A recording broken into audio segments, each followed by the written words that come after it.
একা একটা বাড়ি ছেলের বউ হওয়াও জ্বালা। কেন বললাম জানো কথাটা?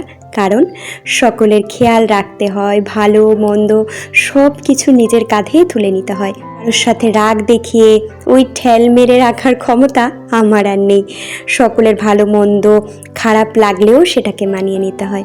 এটাই হলো একলা থাকার মজা। যাই হোক, সকালবেলায় কিন্তু সমস্ত বাসি কাজগুলো সেরে নিয়ে স্নানটা করে তা আমি ঠাকুর ঘরের পুজোটা সেরে এসেছি। ওই কাজটা হলো সব থেকে বড় কাজ। সকালবেলায় আজকে একটু ভাত বসিয়েছি সকলের জন্য, আর এদিকে কিন্তু আমি বিছানাটা তুলে নিয়েছি ভাতটা বসিয়ে দিয়ে।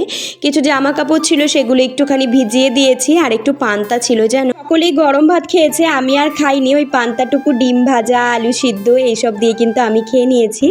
আর ওইদিকে গ্যাসে কিন্তু আমি একটু ডাল সিদ্ধ বসিয়ে দিয়েছি, আর এদিকে আমি রান্না করব বলে হাঁড়িটায় মাটি দিয়ে নিয়ে চলে এসেছি। সত্যি কথা বলতে গ্যাসে আমার রান্না করতে একদমই ভালো লাগে না, আমার কাঠে রান্না করতেই বেশি ভালো লাগে।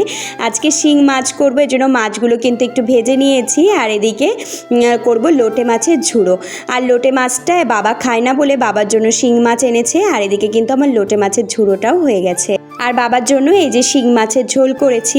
রান্নাবাড়ি কিন্তু মোটামুটি কমপ্লিট করে তারপরে রান্নাঘরটা ঝাড়পোছ করে এসেছি। সাথে কিচেনে কিছু থালা বাসন ছিল সেগুলো একটুখানি মাজা ঘষা করে বিকেলবেলা ঘরবাড়ি ঝাড়পোছ করেছি। আর এদিকে মাসকাবাড়ি কিছু বাজার এনেছে, চলো এগুলো একটুখানি গুছিয়ে নিই। টাটা।